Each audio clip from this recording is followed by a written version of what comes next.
मेरा सभी साथियों को नमस्कार। और आज क्योंकि मैं एक बार फिर से प्राथमिक अध्यापक भर्ती के संबंध में जानकारी लेकर के आया हूँ। आमतौर पर इससे पूर्व में मैंने कहा था कि जो बच्चे बहुत हताश हो गए थे कि फिफ्थ काउंसलिंग का क्या होगा या सिक्स काउंसलिंग हम होती है नहीं होती है। इससे पूर्व जब मैंने वीडियो बनाया था, आप उसको आराम से सुन सकते हैं। मैंने उसमें कहा था कि आप बिल्कुल निश्चिंत रहिएगा।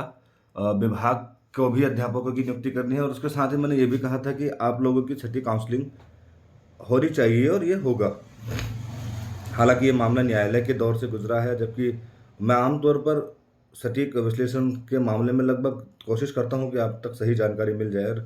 और हमारा उद्देश्य रहता है कि जो बच्चे हताश हैं, निराश हैं, वो बिल्कुल भी निराश ना हों।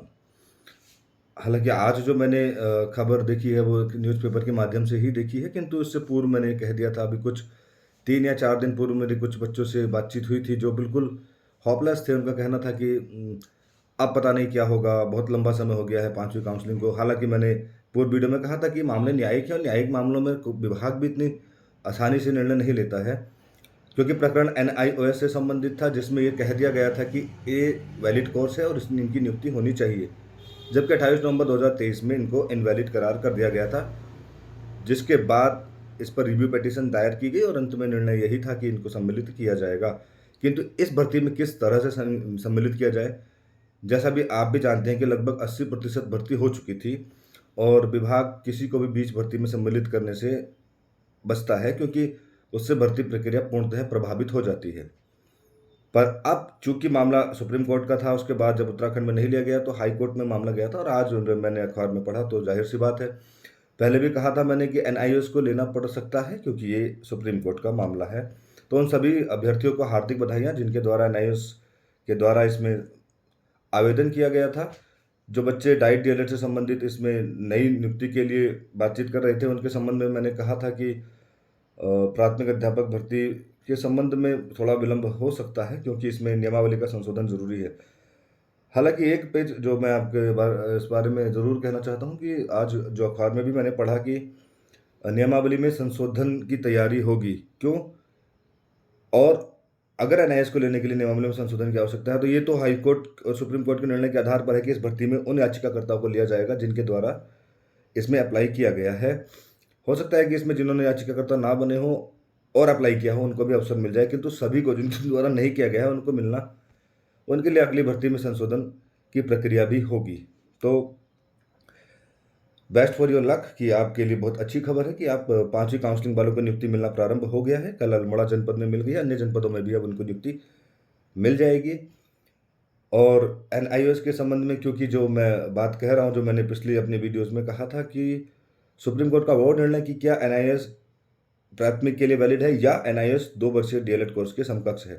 संशोधन की परिभाषा इन शब्दों के इतर ही के आसपास ही है, क्योंकि हमारी शिक्षक नियमावली में एक बात जो बार बार आप कहा करते थे कि डाइट डीएलएड एनसीटी से मान्यता प्राप्त नहीं है, किंतु हमारी प्राथमिक सेवा नियमावली में डाइट डीएलएड के लिए एक विशेष प्रावधान देखेंगे आप कि जिन्होंने 2 वर्षीय जिला शिक्षा प्रशिक्षण संस्थान उत्तराखंड से डीएलएड किया हो, उसके बाद के लाइन अथवा एनसीटी से मान्यता प्राप्त, वो अदर स्टेट के लिए ही वैलिड होती थी। अब चूंकि इस भाषा में ये है कि आप 18 महीने के कोर्स को इसमें सम्मिलित करते हैं, तो इसमें ज़रूर सम्मिलित किया जाएगा, क्योंकि अगर सुप्रीम कोर्ट ने माना है कि ये 2 वर्ष की समकक्ष है तो इसकी आवश्यकता भी नहीं पड़ती, क्योंकि वो स्वतः ही एनसीटी से मान्यता प्राप्त कोर्स हो जाता। किंतु यदि एनसीटी ने माना है कि 18 महीने का कोर्स 2 वर्ष के समकक्ष है, तो जाहिर सी बात है कि 18 महीने के इस कोर्स को वहाँ पर इंगित करना पड़ेगा। मेरे विचार से, जैसा मैं समझ पा रहा हूँ कि जिला शिक्षा प्रशिक्षण संस्थान से डीएलएड 2 वर्षीय अथवा एनसीटी से मान्यता प्राप्त 2 वर्षीय डीएलएड कोर्स अथवा एनसीटी से मान्यता प्राप्त 18 माह का एनआईओएस डीएलएड, तो जाहिर सी बात है इसमें संशोधन की आवश्यकता है। किंतु फिलहाल इस भर्ती में, क्योंकि माननीय न्यायालय, जैसा पेपर में मैं पढ़ पा रहा हूँ, क्योंकि मैंने उस निर्णय को अभी जजमेंट नहीं आया है ना सुना है, तो मैं सिर्फ अखबार के हवाले से ये खबर दे रहा हूँ कि जिस तरह से मैंने पढ़ा है कि इनको इस भर्ती में भी सम्मिलित किया जाएगा। और स्वतः ही 5वीं काउंसलिंग में इन्होंने प्रतिभाग नहीं किया गया था, तो जो पद रिक्त हैं, जिनके बारे में एनआईओएस कह भी रहा है, जिनको पहले यह शंका थी कि इस तरह से विभाग से प्रत्युत्तर आता है कि भर्ती में सभी पद भर दिए गए हैं, परंतु ये था कि वो काउंसलिंग की प्रक्रिया इस स्तर पर थी कि पद वास्तव में रिक्त तो थे, किंतु अन्य अभ्यर्थियों द्वारा अनेक जनपदों में दावा करने के कारण वो पद भर तो गए थे, किंतु नियुक्ति उनके द्वारा नहीं ली गई थी। तो अब जब सुप्रीम कोर्ट का निर्णय आया है, तो ज़ाहिर-सी बात है कि उनके लिए पद जो अधिशेष बचे हैं, ये छठी काउंसलिंग के माध्यम से ही भरे जा सकते हैं। तो ये अब क्योंकि 5वीं काउंसलिंग का इस समय जो विद्यालय है वो आवंटित किए जाएँगे, उसके बाद लगभग 15 दिन का उनको समय मिलेगा नियुक्ति का। नियुक्ति के बाद मेरे ख़्याल से इसमें छठी काउंसलिंग में थोड़ा-सा और विलंब ये भी लग सकता है, जो मैं कह रहा हूँ, क्योंकि मैं सिर्फ़ अनुमानित बात करता हूँ। और अब उनके जो फ़ॉर्म्स हैं उनको इसमें सम्मिलित किया जाएगा, मेरिट का निर्धारण किया जाएगा और मेरिट के आधार पर ही ये कार्य भी किया जाएगा। अब वास्तव में जो अगली भर्ती की प्रतीक्षा कर रहे हैं उनके लिए थोड़ा समय तो लगेगा, क्योंकि लगभग 1 या डेढ़ माह की प्रक्रिया तो इस भर्ती में पूरी भी होनी बाकी है। और मैंने भी कहा था कि भर्ती प्रक्रिया ये पूर्ण ही होगी। चाहे वो नैतिक मामला हो अध्यापकों का जो रुके पड़े हैं, वास्तव में उनका अधिकार भी था, अगर अगली भर्ती में उनको सम्मिलित किया जाता, तो मेरिट वाइज़ वो फिर अब बहुत पीछे हो जाते और फिर से वो लगभग वेट ही करते रह जाते। और दूसरा सोशल जस्टिस के मामले में भी, क्योंकि मामला न्यायालय में था और उनका ये दावा था, तो इस आधार पर भी हालाँकि ये भी कहना था कि नई भर्ती में सम्मिलित किया जाएगा, किंतु नई भर्ती के मामले में वो जानते थे कि मेरिट किनका नंबर पहले आना है, किनका बाद में आना है। तो उनका प्रयास था इस भर्ती में सम्मिलित होने का, मेरे ख़्याल से वो उनको उचित लगा और वो शायद जायज़ भी हो रहा है उनके लिए। और अब अगली भर्ती प्रक्रिया के संबंध में मेरा यही कहना है कि नियमावली में संशोधन की प्रक्रियाएँ यदि एनआईओ से संबंधित है वो भी होनी है। उसके अलावा जो सेवारत अध्यापकों का प्रकरण था, विभाग उसमें भी बदलाव करने की कोशिश कर रहा है कि सेवारत अध्यापकों को उनको दोबारा अवसर ना मिले। तो ये मूलतः संशोधन हो सकते हैं। और जो थर्ड टेस्ट की मैं बात कर रहा था, अब विभाग इसके बारे में खुलकर विचार कर सकता है, क्योंकि सीधी भर्ती की प्रक्रिया आपको दिख रहा है काफ़ी जटिल है, काफ़ी परेशानियाँ हैं, माननीय न्यायालय में कई निर्णय पहुँच जाते हैं। यदि एक थर्ड टेस्ट का इसमें प्रावधान होगा तो शायद ये प्रक्रियाएँ इस तरह की भी नहीं होंगी। किंतु ये डिपेंड करेगा कि अभ्यर्थी कितने हैं आवेदनकर्ता और उसके अतिरिक्त पद कितने हैं जो आते हैं।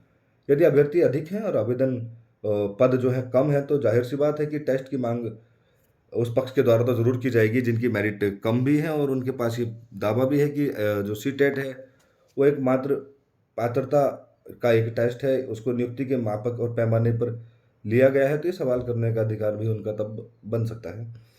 क्योंकि उस प्रक्रिया में कि जहाँ पर पद अधिक हैं और आवेदनकर्ता कम है, वहाँ ये मामले नहीं हो सकते, क्योंकि वहाँ सबको नियुक्ति मिलनी है। परंतु दूसरे प्रकरण की स्थिति अलग होती है और विभाग की भी मेरे ख्याल से क्या इच्छा रहेगी वो देखना पड़ेगा कि नियमावली में संशोधन थर्ड टेस्ट को लेकर होता है या नहीं होता है। फिलहाल बेहतर बात यह है कि आपको नियुक्ति के संबंध में राहत मिली है और जल्द ही लगभग यदि 5वीं काउंसलिंग की प्रक्रिया प्रारंभ हो गई है तो 1 माह के भीतर छठी काउंसलिंग मेरे विचार से हो सकती है। तो जो जिन अभ्यर्थियों से मेरी बातचीत भी हुई थी या जिनको लगता था कि अभी उम्मीद रखें या ना रखें, ज़ाहिर-सी बात है उनसे मैंने तब कहा था कि उम्मीद रखिएगा, बरकरार रखिएगा और आपका नंबर ज़रूर आएगा। साथ में ये भी कहूँगा, क्योंकि मेरा उद्देश्य मैंने कहा था कि सामान्य ज्ञान की वीडियो डालना है, तो उस पर उतनी प्रतिक्रिया मिलती नहीं है। जबकि मैं कहता हूँ कि ये वीडियोज़ पर ज़्यादा रिस्पॉन्स रहता है, क्योंकि मामला नौकरी से संबंधित है। किंतु मुझे लगता है कि मैं व्यक्तिगत तौर पर कहूँ तो उसमें मुझे काफ़ी मेहनत लगती है। पहले 2-3 घंटा पूरा पढ़ना पड़ता है। शायद मैं कभी भी ना तो पेपर, ना नोट्स, ना किताब लेकर के उस चीज़ों को बताता हूँ। पहले पूरा अवलोकन और उसको पढ़ा जाता है, उसके बाद उसको एक बोर्ड पर मैप मानचित्र के माध्यम से समझाया जाता है। और मैं कभी भी ना तो कोई किताब का इस्तेमाल करता हूँ उस समय पर, क्योंकि ऑथेंटिक वे में मैं जानता हूँ कि मुझे जानकारी कहाँ देनी है, कैसे देनी है। मुझे उम्मीद है कि आप उसको भी ज़रूर देखेंगे।